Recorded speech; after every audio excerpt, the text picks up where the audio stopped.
Primitive de x carré plus x moins 1 sur x cube plus x carré moins 6x. On a un polynôme, hein. Enfin un quotient de polynôme. Voilà, on a un quotient de polynôme. Donc je vais l'écrire, x carré plus x moins 1, c'est un second degré, plus x moins 1. Et l'autre c'était x cube plus x carré moins 6x. Cube plus x carré moins 6x. Cube.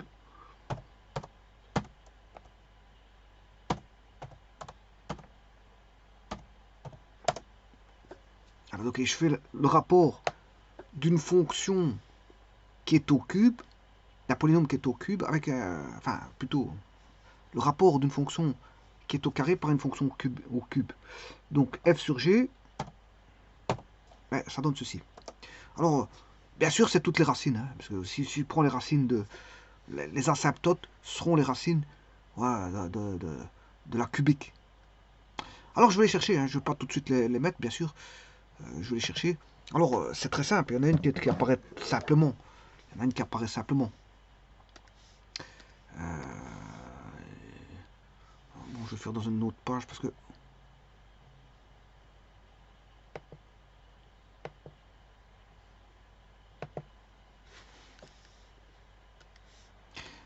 qu'est-ce qui se passe dans le polynôme ici, x cube plus x carré moins 6x? Ben, il manque un terme indépendant. Donc ça c'est vraiment facile, quand vous avez ça, vous pouvez le mettre en évidence, vous avez x carré plus x moins 6. Ça veut dire que un des pôles, c'est déjà, vous avez le produit nul ici, c'est x égale 0. Le deuxième pôle, les autres pôles, c'est voilà, ceci. Alors comment je sais qu'il y a des autres pôles? Parce que je vois la fonction. Hein. Je vois tout de suite qu'il y a trois asymptotes. Voilà, donc il y en a une qui est en 0. Donc je vais mettre x égale 0. Voilà. Qui est la racine du cube. Qui est une des racines du cube. Voilà, qui est en 0, 0. Une des racines est en 0, 0. La suivante est en 2, 2, 0. Et l'autre est en moins 3, 0.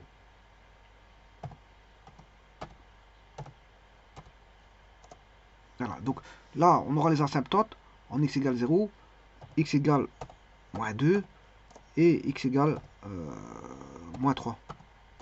Enfin, x égale 2, je m'excuse, x égale 2.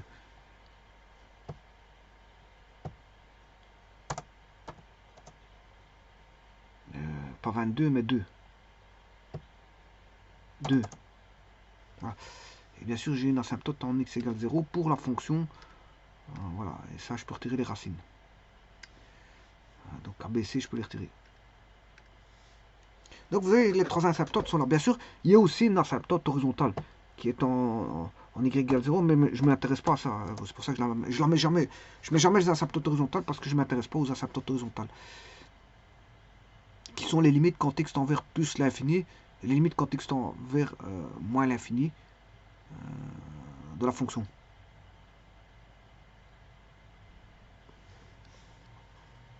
Pour l'asymptote horizontale. Donc là, on doit avoir ceci, différentes 0, différentes 0. Et là, vous aurez compris que si je remplace par 2, 2 au carré plus 2, ça fait 4 plus 2, 6, 6 moins 6. Voilà, doit être différent de 0.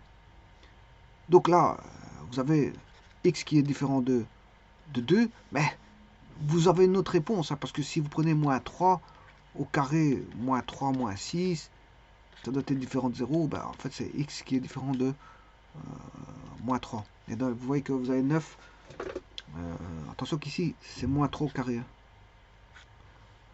Ça fait 9 moins 3, 6. 6 moins 6, 0. Donc vous voyez bien que le domaine, c'est R sauf 0, 2 et moins 3. Et en même temps, je peux trouver les fractions. Il y a trois racines réelles. 3 racines réelles. Ce qui veut dire que si j'ai 3 racines réelles, elles sont de première espèce. Alors, première espèce, je rappelle que c'est A sur x moins A. Et si elle se répète la racine de multiplicité n, j'écrirai ceci. Bon, bah ici, aucune racine qui se répète, hein, parce que 0, moins 2, 3, ils n'interviennent qu'une fois. Ils n'interviennent pas plusieurs fois. Voilà. Et ça, c'est on a des racines réelles. Ça se décompose en fraction. La fraction régulière se décompose en fraction simple. Maintenant, si on a des racines complexes, ouais, on aura x carré plus ax plus b. Et s'il y a des racines voilà, multiples, on aura b. Mais alors à ce moment-là, il faudra décomposer en ax plus b. Voilà. Ça, c'est première espèce. Et ça, c'est deuxième espèce. Avec racines multiples. Hein. Bon, mais ici, moi, j'ai pas de racines multiples, c'est pas un problème. Donc, ce qui veut dire que dans ce cas-ci, moi, j'ai trois fractions simples de racines, trois racines simples.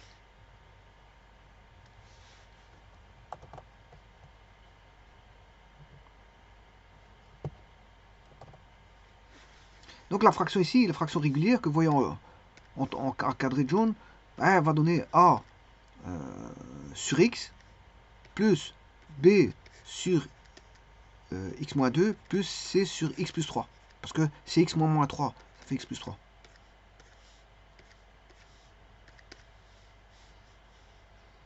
Alors, si je mets tout au même dénominateur,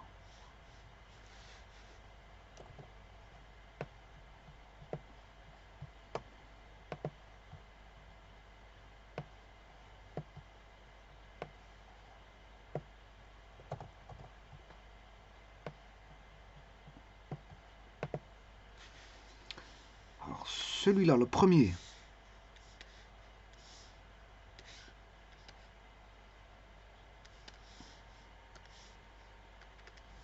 il faudra multiplier par X moins 2 et X plus 3.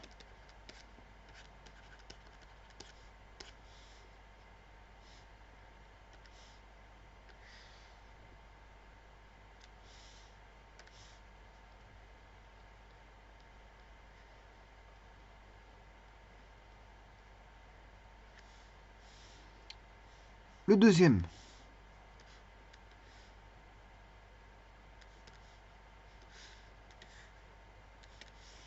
il faudra multiplier par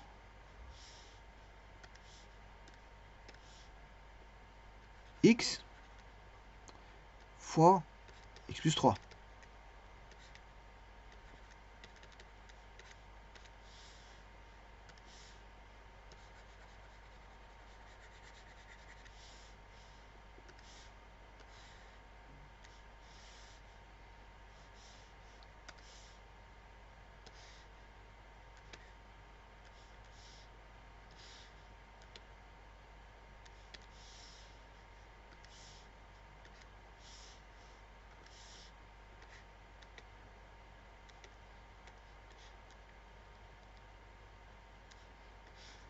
Et le dernier, il faudra multiplier par X moins 2 fois X.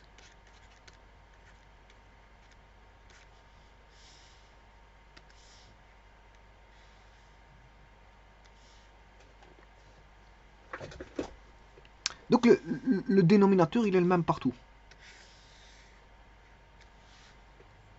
Donc, je peux enlever le dénominateur.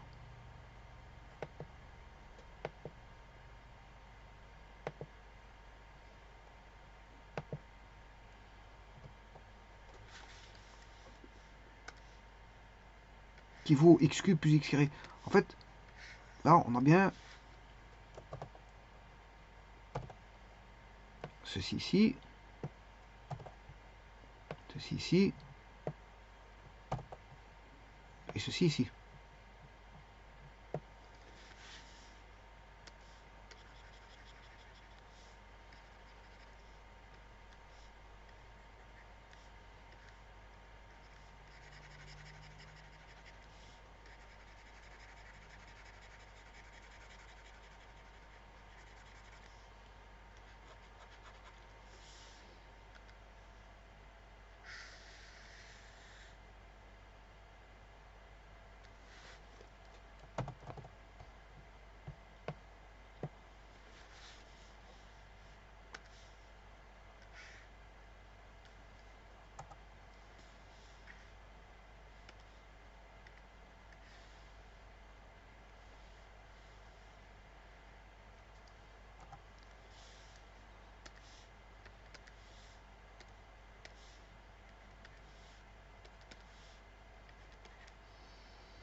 Alors, si x égale 2, c'est les racines, hein. Alors on avait 0, 2 et moins 3. Alors, si x égale 2, bon, je vais éliminer, j'aurai a égale 0 et c égale 0.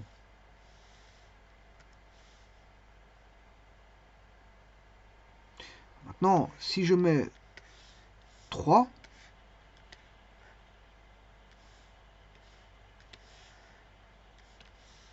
j'élimine le a égale 0, j'élimine le a et j'élimine le b.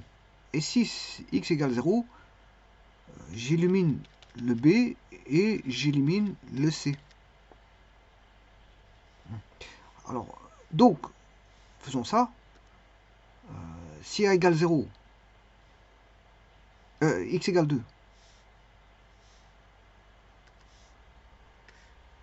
x égale 2, a et c s'annulent. Donc, membre de gauche, on aura 2 au carré plus 2, 6. Membre de gauche, il est là. Hein. C'est ça. C'est le membre de gauche. Si je remplace x par 2, ça fait 4 plus 2, 6 moins 1, ce qui fait 5. Membre de gauche, il voudra 5. Alors, si x vaut 3, moins 3, le membre de gauche voudra 3, 9. 9 moins 3, 6, 6 moins 1, voudra toujours 5, le membre de gauche. Mais si x vaut 0, ben, 0 carré, ça fait 0, plus 0, plus x, ça fait 0, moins 1, ça fait moins 1.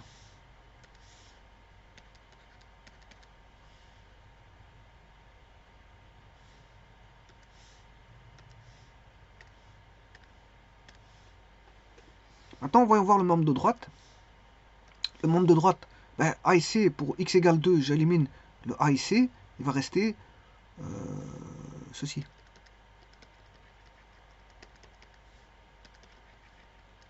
Et donc là, si je remplace par 2, 2 plus 3, ça fait 5, fois 2, 10.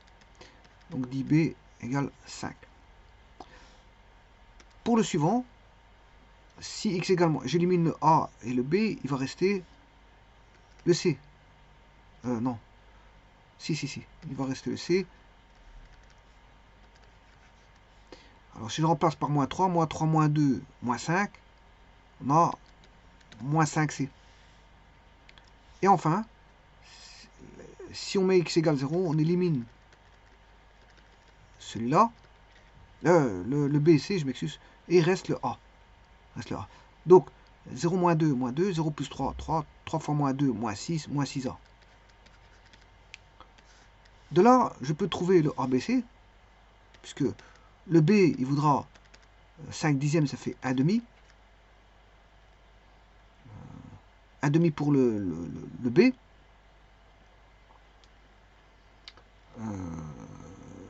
Le C, il vaudra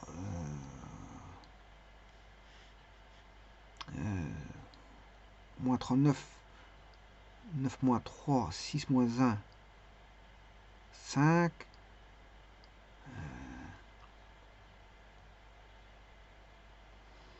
Et moins 3. Oui, attention que pour le C, je me suis trompé, hein, parce que j'ai oublié le X. J'ai oublié ce X là, j'ai remplacé par moins 3, moins 2. Mais il faut multiplier encore par moins 3. Parce que moins 3, moins 2, moins 5, fois le X qui vaut moins 3, moins 5, ça fait moins 15.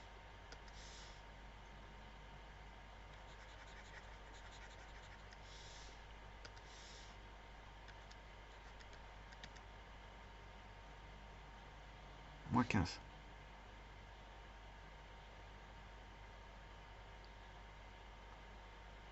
Et donc, 5 sur moins 15,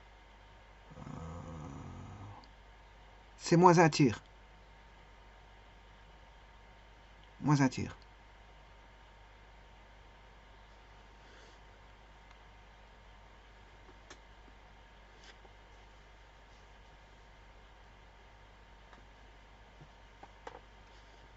Plus 15, plus 15. C'est plus 15 parce que moins 3, moins 2, moins 5. Moins 5 fois moins 3, c'est plus 15. Plus 15, et pas moins 15. 5 sur 15, c'est un cinquième. Alors celui-là, moins 1 sur moins 6, ça fait un sixième. Donc le A vaut un sixième. Voilà. Alors, maintenant, je vais mettre les valeurs. Où est notre fraction que j'avais posée? Elle est là.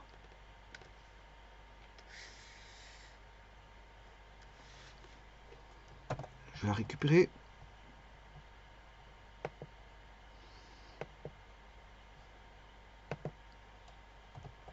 Alors le A, il valait combien? Un sixième.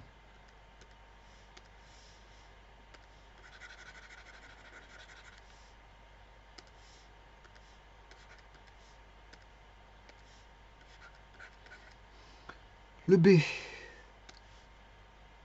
un demi.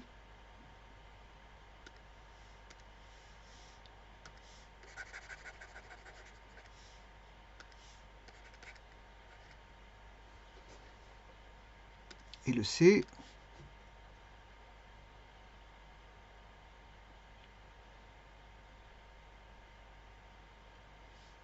cinq divisé par 15, c'est un tiers. Je sais pas pourquoi je marquais un tiers. J'ai marqué un cinquième alors que c'est un tiers. 5 divisé par 15, c'est un tiers. C'est pas un cinquième. Je fais quelques erreurs sur le C. Hein. Je sais pas pourquoi. On m'a posé un petit peu de problèmes le C. Hein.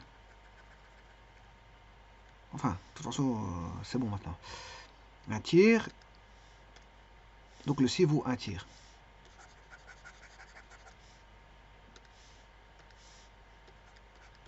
Bon, on va passer à la primitive. Bon, c'est tout des logarithmes népériens. Hein. Vous aurez compris que c'est tout des logarithmes népériens. C'est simple.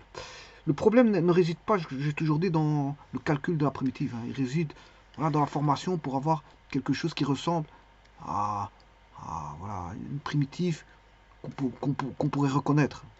Et si vous reconnaissez, le tout c'est de reconnaître, hein, dans les calculs de primitifs, c'est de reconnaître qu'est-ce qu'on a, où on va vers quoi. Parce qu'au début, rien qu'en voyant l'expression, on peut se dire oh, on va avoir un arc tangente, on va avoir un logarithme népérien. Voilà. Euh, c'est dès le départ que découle, on a une petite idée dès le départ. Hein. Dès le départ, vous avez votre petite idée, et le cheminement va se faire à présenter l'expression suivant votre petite idée qui va mener vers ce que vous pensiez. Donc le cheminement, il est guidé aussi. Quelqu'un qui fait beaucoup de calculs de primitifs, il est guidé par un bon sens. Hein. Quand il voit, voilà, il va voir ceci, 1 sur ax carré plus bx plus c, et qu'il y a des racines. S'il y a des racines, ben, il sait bien qu'il y a des fractions rationnelles, x plus a ou x moins a, peu importe. Enfin ici, alpha, voilà, plus b sur x plus bêta, voilà. Et donc, qu'est-ce qui va se passer? Là, vous aurez des logarithmes népériens, ça donne un logarithme népérien, et ça donne un logarithme népérien. Comme je vous ai dit, si a et b sont posés, sont posés en valeur, c'est-à-dire un vaut un quart et l'autre vaut moins un quart, mais dans le logarithme népérien, vous savez mettre un quart et il y aura un logarithme qui va se soustraire. X plus a sur x moins a, enfin x plus alpha sur x plus bêta. Donc vous êtes guidé, on sait bien qu'on est guidé par les expressions que vous avez au départ. Hein. Mais pour ça, il faut faire beaucoup de calculs primitifs pour être guidé. Bon, on n'est pas guidé en faisant une primitive. Hein. Voilà, faut faire des primitives de toutes les sortes. Une fois que vous avez toutes les sortes de primitives, ben, là quand vous avez quelque chose qui ressemble à quelque chose que vous avez déjà vu, ben, vous pouvez faire un lien et donc être guidé par la connaissance que vous avez acquise. Alors ici on va primitiver donc par rapport à dx, dx, dx, dx. Ce qui veut dire qu'on a un sixième de dx sur x, celui-ci il est facile. Voilà, plus 1 demi différentiel de x moins 2 sur x moins 2 plus un tiers de primitive de d de x plus 3 sur x plus 3. Et là, vous reconnaissez le logarithme népérien. Alors, le premier, c'est une formule directe, c'est le logarithme népérien de x, plus 1 demi ln de x moins 2, plus un tiers de ln de x plus 3. Alors, est-ce que je peux faire une seule formule avec ça? Bien sûr que oui. Je peux faire une formule, c'est pas un problème. En multiplication. Voyons voir. Comment pourrait-on traiter? Alors, la primitive, elle est terminée, je vous le dis tout de suite. Hein. Elle est terminée. Calcul primitif, c'est fini. Maintenant, c'est juste une présentation de comment je pourrais présenter ça au mieux par une multiplication. Alors, quand vous avez des moins, c'est pas par inconscient ici, j'ai des fois. Alors là, on aura ln de x exposant 1 sixième plus ln de valeur absolue de x moins 2. Est-ce que je peux le mettre en sixième? Oui, parce que c'est si je fais x3. Le 1 demi fois 3, enfin le 2 au 2 demi, je fais x3. Mais donc 1 demi, ça fait 3 sixièmes si vous voulez, c'est ça que je veux dire. Voilà. Plus 1 tiers, est-ce que je peux mettre en sixième? Oui, parce que 1 tiers, c'est 2 sixièmes. Voilà. Donc, ce qui veut dire que j'ai ln de x exposant 1 sixième fois x moins 2 exposant 3 sixièmes fois... on a tout des plus. Hein. Je vous rappelle que ln de a q plus ln de b q prime, ben c'est ln de a fois aq plus bq prime. Bon, c'est les formules des logarithmes népériens.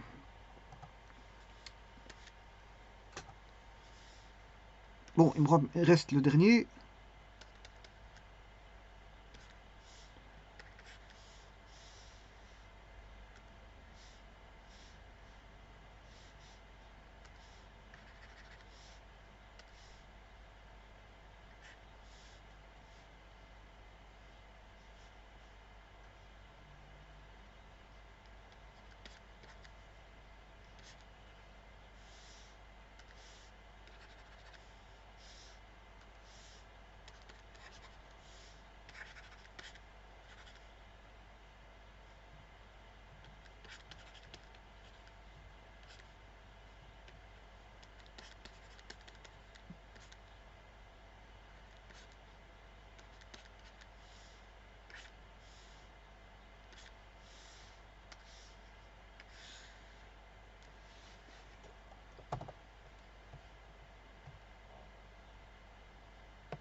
Alors, vous pouvez remarquer que x-2 fois x-3, x fois x-2 fois x-3 sont les pôles.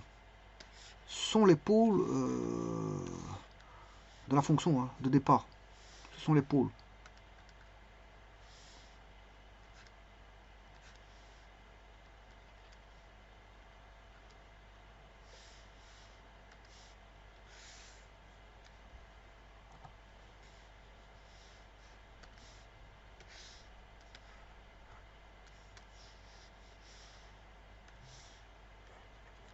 La puissance, les puissances, elles viennent d'où? Ben, elles viennent de ABC. C'est ce qui donne. ABC donne les puissances.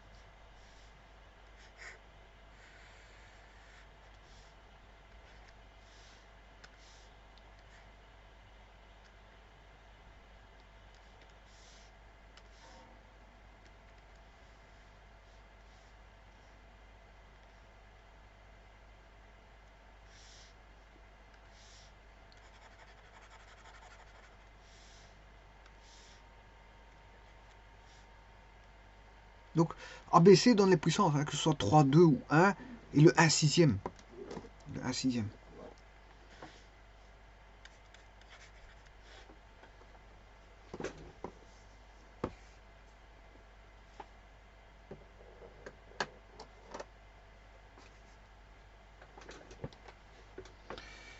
Bon, on va vérifier bien sûr par GeoGebra. Intégrale de H.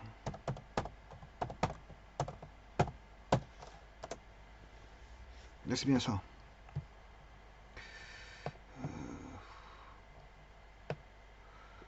On a bien ça. Un tir, c'est ce que j'avais. Donc je l'ai écrit en ln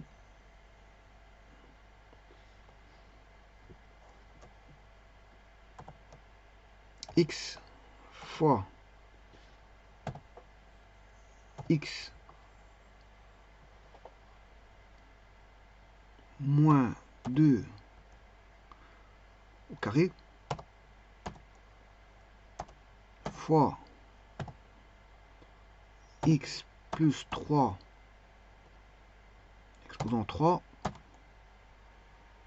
Alors, je vais mettre une parenthèse dans le ln. Là aussi, exposant un sixième.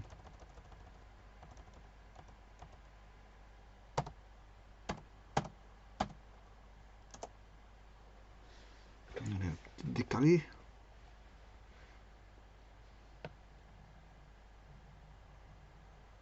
Ouais, pas tout à fait ça. Ça ressemble, mais il y a un petit problème là. Je vais redescendre.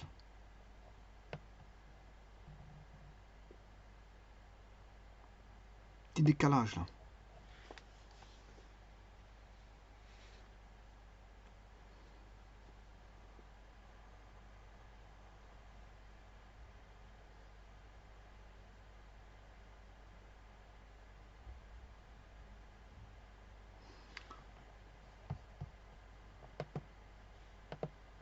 X moins 2 au cube, x plus 3 au carré. X moins 2 au cube, c'est plutôt le contraire. X moins 2 au cube, x plus 3 au carré. Voilà, ça c'est mieux. L'erreur c'était ça.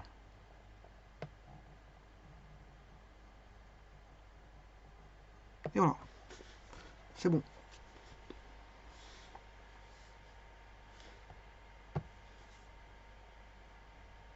Ceci dit, bon, l'écriture là est bonne. Hein.